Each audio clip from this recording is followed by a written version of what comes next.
नमस्कार। मैं पंडित राजेश दुबे भोपाल से।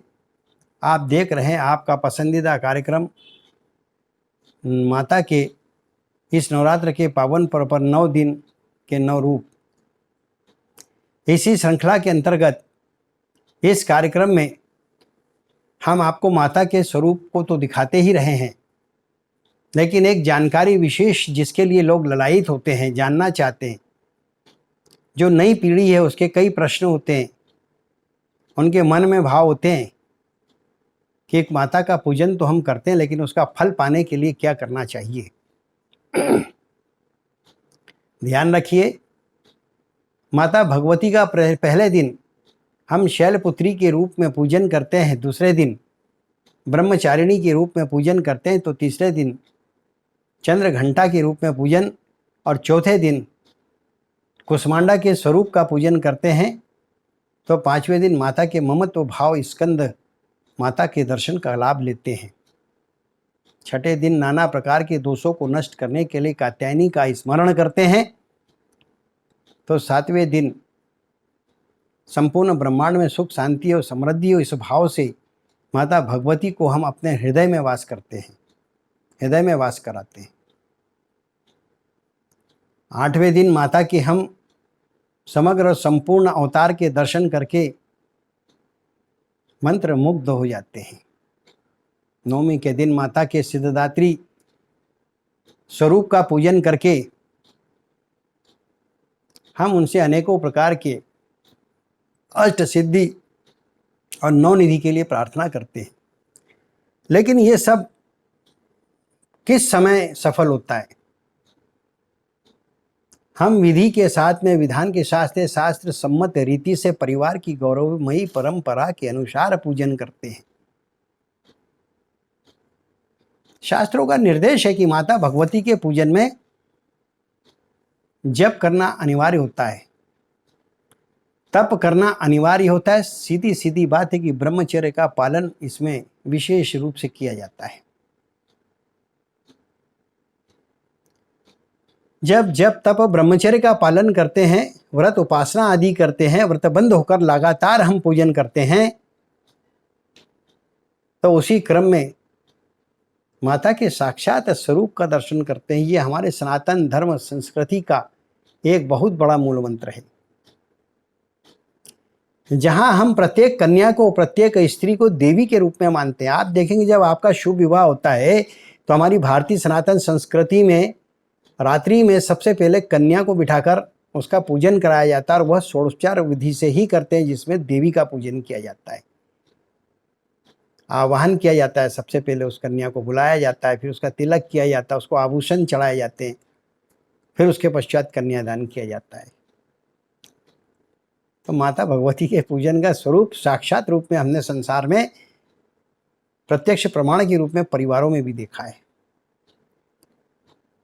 अब आप नवरात्र का पर्व करते हैं, सारे फलों को प्राप्त करना चाहते हैं, लगातार आप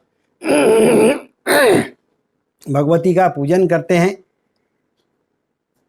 आनंद के साथ में सारे दर्शन करते हैं, नियम का पालन करते हैं, लेकिन उसके बाद भी हमें फल कैसे प्राप्त करना है, यदि इस विषय पर आते हैं तो मंत्रों का जो जाप करते हैं उसका दशांश अर्थात 10वां हिस्सा, 10% हिस्सा जिसे कहा जा सकता है, उसका हवन करने का विधान होता है।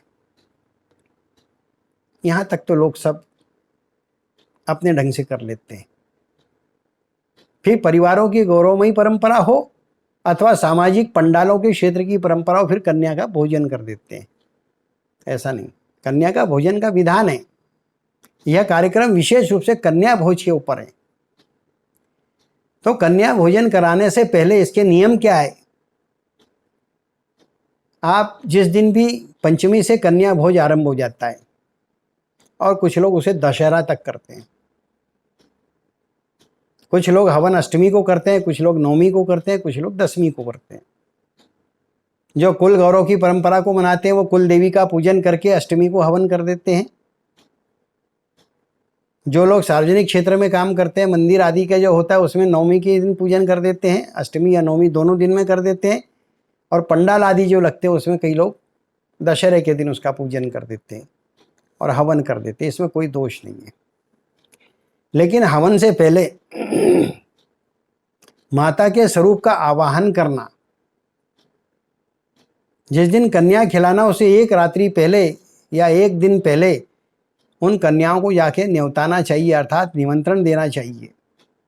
घर से निकलते वक्त अपनी पीठ पर या माता का या घट स्थापन करे प्रार्थना करना चाहिए कि हे माता, आप अन्नपूर्णा स्वरूपा भी हो और माता आपके पूजन में बिना कौमारी पूजन और कन्या पूजन के योग फल प्राप्त नहीं होते, अतः आप हमें आशीर्वाद दें कि हम कन्या के रूप में कन्या का पूजन करके उसका निर्वहन कर सकें और उसके बाद प्रार्थना करके घर से निकलें और कन्याओं को निमंत्रण देके आएं। अगले दिन फिर जिस दिन भी आप कन्या का भोजन कराना चाहते हैं, जब कन्या द्वार पर आवे तो सबसे पहले एक थाल में उनके चरण रख के उन चरणों को धोना चाहिए और एक कपड़े से उसे साफ करना चाहिए। उसके पश्चात कन्याओं को पंक्तिबद्ध बिठाकर उनके पैर में महावर लगाना चाहिए। ध्यान रखिए, कन्याएं कुंवारी होती है इसलिए उनके एड़ी को छोड़कर महावर लगाना चाहिए और पंजे के ऊपरी भाग में जो पंजे की पीठ कहलाती है उस पर जो है तिलक करना चाहिए।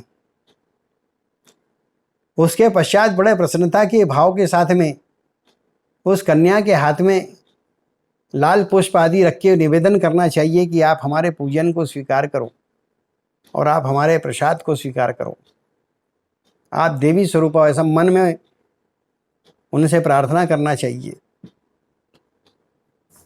फिर उन कन्याओं के सिर पर चुनरी रखना चाहिए और फिर उसके पश्चात जो कतारबद्ध बिठाकर उन कन्याओं का जो पूजन किए होते हैं उनका सबका भोजन और प्रसाद जो भी है उसमें आपके परंपरा के अनुसार कुछ लोग पूड़ी और हलवे का भोग लगाते हैं, कुछ लोग पूड़ी हलवे के साथ चने का भोग लगाते हैं उबले हुए। कुछ स्थानों पर पूरा भंडारा बनता है, सब्जी पूड़ी रोटी, सब्जी पूड़ी हलवा खीर और अनेक प्रकार के व्यंजन जो जैसे होते हैं वैसे कन्याओं को भोजन कराना चाहिए। भोजन करने के पश्चात जब कन्याएं उठ खड़ी हो तो पुनः उनके फिर मस्तक पे तिलक लगाना चाहिए और मस्तक में तिलक लगाने के पश्चात उनके हाथ में एक फल देना चाहिए, दक्षिणा देना चाहिए। और फिर उनके, क्योंकि जब वो आई थी तो आपने पैर पखारे तो चरण पकड़ लिए, और जब जाती तो उनके चरणों को नमस्कार करें, चरणों को छूकर आशीर्वाद लें। जब कन्याएं घर से बाहर जाने लगे तब उनके हाथ में ऐसे अंजलि में सप्तधान्य या जो भी धान आपके घर में अनाज जो भी हो उसके हाथ में देना चाहिए। ध्यान रखें, दलहन नहीं देना चाहिए अन्न में, जैसे गेहूं है, ज्वार है, मक्का है, बाजरा है, ऐसी चीज़ें जो उसके हाथ में देना चाहिए जो लोक रीति से आपके यहाँ पर प्रचलित होती है। और फिर इस प्रकार से पीछे की तरफ उनके हाथ से अपने घर की डेयरी पर डलवा लेना चाहिए और उसके पश्चात फिर उनको नमस्कार करके हंसी खुशी से विदा करना चाहिए और माता भगवती को लाख लाख धन्यवाद देना चाहिए कि हे माता भगवती, आपने 9 दिन तक मेरे घर में या जितने भी दिन वो कि मेरे घर में वास करी, आपने मेरे पूजन को स्वीकार करी, पूजन में कोई विघ्न नहीं आया, कन्याओं के रूप में आप हमारे घर में पधारी और फिर उसके पश्चात जो है आपने जो कन्याओं ने प्रसाद ग्रहण करी उस प्रसाद को आपने ग्रहण करें, हम आपके कृतज्ञ। विशेष ध्यान रखने योग्य बात है ये कि 2 वर्ष से कम आयु की जो कन्या होती है उसे कन्या भोज में आमंत्रित नहीं करना चाहिए और 10 वर्ष से अधिक की आयु कन्या भोजन में वर्जित मानी जाती है। पुष्पित कन्या से कन्या भोज नहीं होता, पुष्पित कन्या को आमंत्रित नहीं करना है। पुष्पित कन्या को भोजन करा सकते हैं आप, किसी भी स्त्री को भोजन करा सकते, ऐसा नहीं उस दिन पुरुष को भी भोजन करा सकते, सबको भोजन करा सकते, लेकिन कन्या का भोजन जो आप कराते हैं उसमें आयु का ध्यान रखेंगे। और 5 वर्ष से कम उम्र के कम से कम 5 बालकों को भी भोजन कराते हैं, इसे बटुक पूजन कहते हैं, ये भैरव का भोग कहलाता है, तो बटुक पूजन करना चाहिए। और जब बटुक पूजन हो जाता है, बटुक भोजन हो जाता है तो यहाँ पे कन्या भोज संपूर्ण हो जाता है, माता भगवती तृप्त हो जाती है, माता भगवती शांत भाव से आपके पूजन से आपको आशीष की कृपा बरसाती है।